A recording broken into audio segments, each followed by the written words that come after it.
अरे ये तुम क्या कर रही हो? कुछ नहीं दीदी, ऐसे ही। वो तो फिर इतनी गंदगी नहीं, क्या कर रही हो तुम? ऐसे कपड़ा क्यों सुखा रही हो? वो मैं अच्छा मैं समझ गई, तुम घबराओ मत। ऐसा करो, तुम अपनी 3-4 सहेलियों को लेकर CNCC में आ जाओ, मैं तुम्हें इसके बारे में सब कुछ बताऊंगी। ठीक है दीदी। ठीक है, तुम अपनी सहेलियों को लेकर आना, अभी मैं चलती हूँ।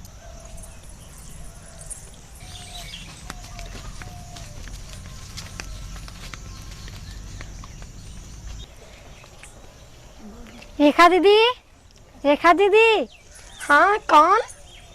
अच्छा तुम लोग हो, अच्छा आओ आओ बैठो तुम लोग, मैं अभी आ रही हूँ।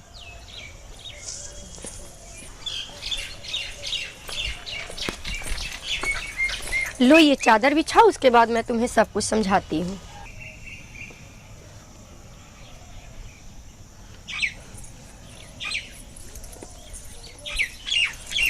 आओ बैठो सब कोई।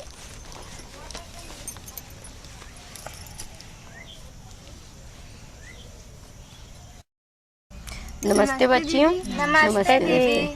तो सबसे पहले मैं आप लोगों को अपना परिचय देती हूँ। मैं मसौंधा गांव की जीविका सहेली हूँ और आज मैं आपको एक ऐसी जानकारी देने वाली हूँ जिससे आप लोगों सभी को फ़ायदा होगा। लेकिन अगर आपको इससे कोई परेशानी होती है तो फिर उसमें शर्माने की या घबराने की कोई ज़रूरत नहीं है, और कुछ ना समझ में आए तो तुम लोग बारी बारी से मुझसे कुछ पूछ भी सकती हो। तो ठीक है, मैं बताऊँ? तो लड़कियों, मुझे तुम लोगों को बुलाने के पीछे एक खास कारण है। उस दिन जब मैं जा रही थी तो मैंने गुंजा को गंदगी में कपड़ा सुखाते हुए देखा। तो मैं ये देख रही हूँ कि आज भी तुम लोगों को इस विषय में जानकारी अच्छी तरह से मालूम नहीं है, इसीलिए मैं चाहती हूँ कि तुम्हें इसके बारे में अच्छी तरह बताऊँ। तो क्या तुम लोगों में से कोई बता सकता है कि मैं किस विषय में बताने वाली हूँ? नहीं दीदी। तो आज मैं तुम लोगों को माहवारी के बारे में बताने जा रही हूँ, जिसे आम भाषा में महीना, मासिक या फिर MC भी बोलते हैं। देखो, अभी तुम लोग किशोर अवस्था में हो, इसलिए मैं चाहती हूँ, और किसी की नई नई शादी भी हुई है, इसलिए मैं चाहती हूँ कि तुम्हें माहवारी के विषय में अच्छी तरह से जानकारी दूँ। ठीक है? ठीक है दीदी। दीदी ये किशोरावस्था क्या है, मैं जान सकती हूँ? ठीक है, मैं तुम्हें किशोरावस्था के बारे में बताती हूँ। तो मैं तुम्हें किशोरावस्था के बारे में अच्छी तरह से बताती हूँ। 10 से लेकर 19 वर्ष की आयु को किशोर अवस्था कहते हैं। इसमें हमारे शरीर में कुछ परिवर्तन आते हैं। कैसा परिवर्तन दीदी? जैसे में हमारे शरीर में शारीरिक परिवर्तन, मानसिक परिवर्तन, भावनात्मक परिवर्तन। तो अब तुम लोग सोच रहे हो कि ये कैसे हुए तीनों परिवर्तन, तो मैं तुम्हें इसके बारे में पूरी तरह से बताती हूँ। शारीरिक परिवर्तन में जैसे होगा, जब हम बाल अवस्था को पार करके धीरे धीरे आगे की ओर बढ़ते हैं, तो जैसे हमारे शरीर में सीने का बढ़ना, काख के नीचे बाल जमना, ये सब तो हो गए शारीरिक परिवर्तन। और मानसिक परिवर्तन में जैसे कि तुम लोग कभी कभी देखो, किसी भी लड़के को देख के उसकी तरफ आकर्षित होती हो, तो ये हमारे शरीर में आकर्षण ही एक मानसिक परिवर्तन हुआ। ठीक है? और जब हम किसी दूसरे प्रति, विपरीत लिंग के प्रति सोचते हैं, या कभी कोई किसी लड़के ने तुम्हें हाथ से छुआ, तो छूते ही हमारे शरीर में एक अजीब सी सनसनाहट या कपकपी पैदा होती है, तो ये हमारे शरीर का भावनात्मक परिवर्तन हुआ। इन तीनों परिवर्तन को ही हम किशोर अवस्था कहते हैं। समझी? ठीक है दीदी। हमारे जो शरीर में परिवर्तन होते हैं, उससे सबसे बड़ी परिवर्तन हमारे शरीर के अंदर होती है, यानी कि आंतरिक परिवर्तन। उसी परिवर्तन को हम माहवारी कहते हैं। माहवारी क्यों होती है दी? ये सिर्फ लड़कियों में ही क्यों होती है? ठीक है, मैं तुम्हें इसके बारे में बताती हूँ।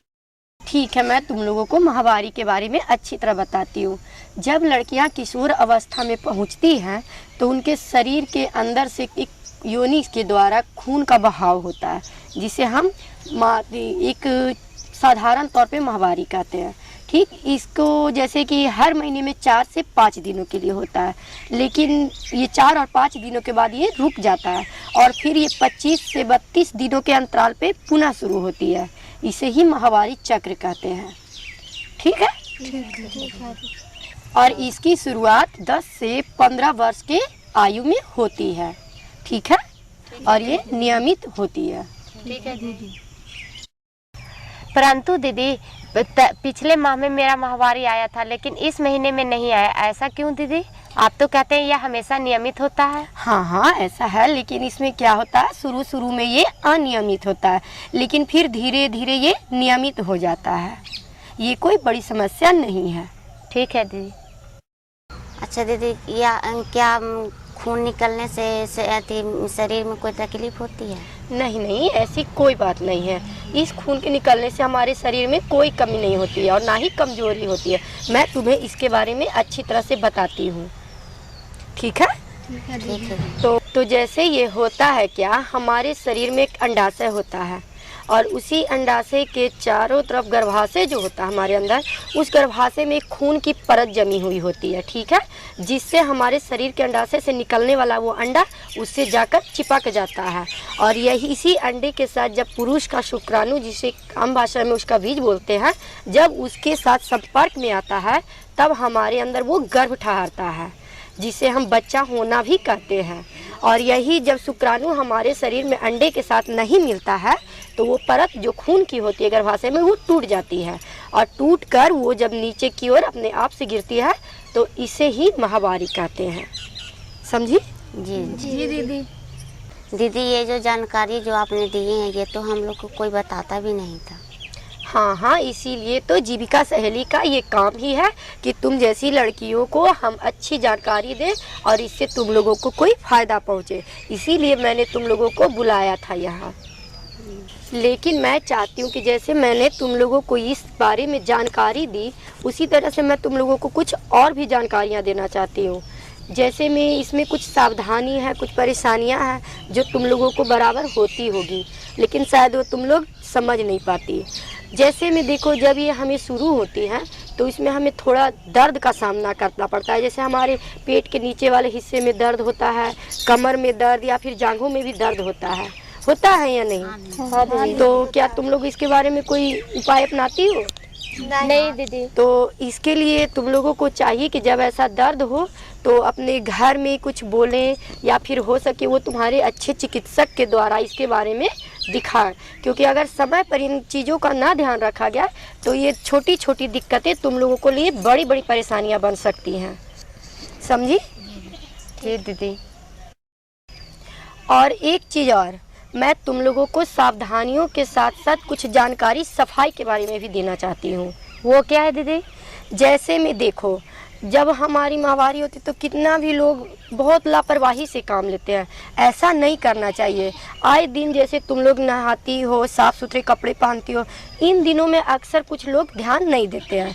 तो तुम लोगों को खास करके इन दिनों में इन सब चीज़ों का ध्यान रखना होगा।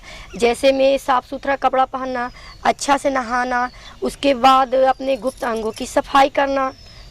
समझ रही हो ना मेरी बात को? हाँ दीदी। तो इन सब चीज़ों के लिए तुम्हें और भी जानकारियों की ज़रूरत है।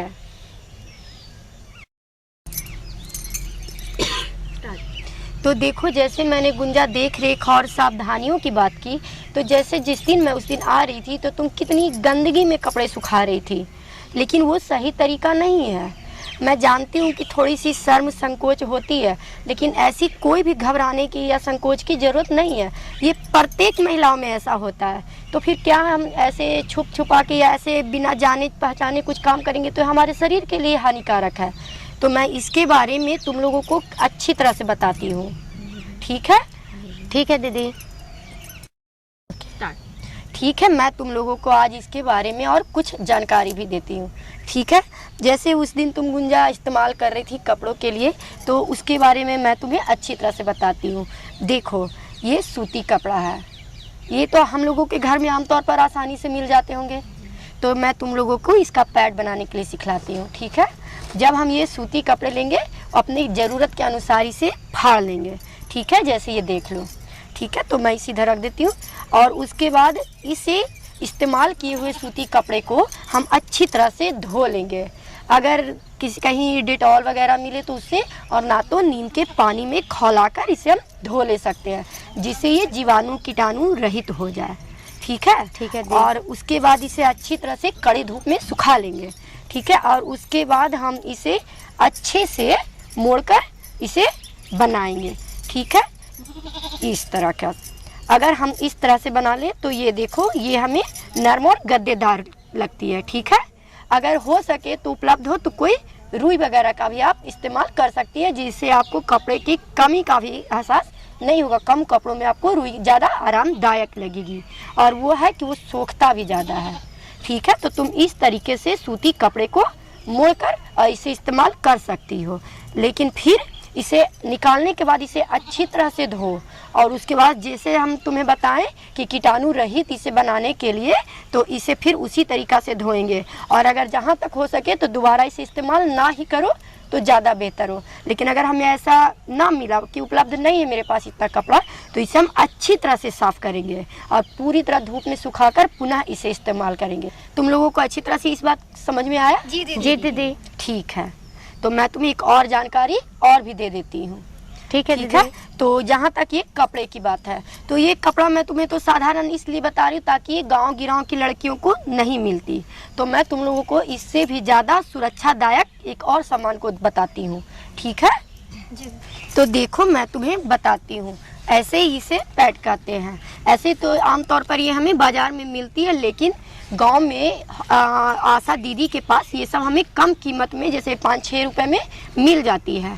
तो वही अगर यूज करोगे तुम लोग तो ज़्यादा अच्छा रहेगा। ठीक है, और ये तुम्हें ज़्यादा आरामदायक भी होगा। और एक चीज़ और मैं बता दूं, इसे हर 5 से 6 घंटे पर बदलते रहना। इससे क्या होगा कि वो तुम्हें कोई भी इन्फेक्शन ना हो। जैसे हर 4-5 घंटे में एक तुम बदलते रहना, इससे तुम्हें कोई भी इन्फेक्शन नहीं होगा। समझी? ठीक है दीदी। ठीक है, तो पहले मैं तुम लोगों को ये पैड यूज करने का तरीका बतला देती हूँ। हम इसे यूँ लेंगे और ये हमारा ये पैंटी के ऊपर कुछ इस तरीका से करेंगे। सबसे पहले इसके पीछे का ये स्टिकर कवाड़ेंगे। उसके बाद इसमें एक गोंद होता है जो हमारे पैंटी के साथ चिपक जाता है, जिसे हम कुछ यूँ इस प्रकार से रख लेंगे। उसके बाद हम ये इस तरीका से कर लेंगे। ठीक है, उसके बाद इसको बीच से कवाड़ के इसे हम दोनों किनारियों की तरफ उल्टा करके उसे यूं चिपका देंगे। ठीक है, और उसके बाद हम इसे यूज करेंगे।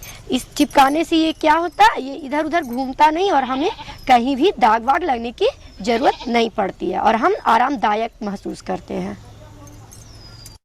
तो देखो, ये दिन में 4 से 5 का पैड जरूर बदल लेना है। ठीक है? ठीक है दीदी। अच्छा दीदी, हमें ये तो बताइए, जब हम हमारे मतलब होता है तो हमें पूजा रूम में नहीं जा दिया जाता, या फिर अचार वगैरह नहीं छुआ दिया जाता, ऐसा क्यों? ये तुमने बहुत ही अच्छा सवाल पूछा। लेकिन ऐसी कोई भी बात नहीं है कि जब हमें माहवारी होता हम पूजा रूम में ना जाएं या फिर अचार वगैरह ना छुएं। ये सब सिर्फ आम तौर पर लोग बना दिए हैं। वैसे इन नियमों को इसलिए बनाया गया ताकि लड़कियां उन दिनों में आराम से रहें, क्योंकि ये कमजोरी की भी बात थोड़ी हो जाती है। तो इसलिए वो चाहते हैं कि लड़कियां थोड़ी आराम से रहें। तो यही है, और कोई ज़्यादा बड़ी बात नहीं है। लेकिन इस बात को लोग बड़ी बना दिए हैं, इसलिए इन सब बातों पर ध्यान नहीं देना चाहिए। जी दीदी। ठीक है? अच्छा दीदी, आपका बहुत बहुत धन्यवाद जो आपने हमें इतनी अच्छी जानकारी दी। हम आपकी बातों का ध्यान रखा करेंगे। ठीक है, मैं बहुत खुश हूँ कि तुम मेरी बातों से प्रभावित हुई। लेकिन इस जानकारी का सभी मूल्यांकन तभी होगा जब इन जानकारियों का तुम लोग सही सही पालन करोगी और अपने आसपास में सभी लड़कियों, सभी महिलाओं को इस बारे में बताओगी। और मैं चाहती हूँ कि उन लोगों को भी इन सब चीज़ों का सही उपयोग बताओ। ठीक हाँ है? दीदी, हमें ये जानकारी सभी को बताएंगे। देंगे। ठीक है, तो अब मैं चलती हूँ। जी ठीक है दीदी। नमस्ते। नमस्ते दीदी, अब हम चलते हैं।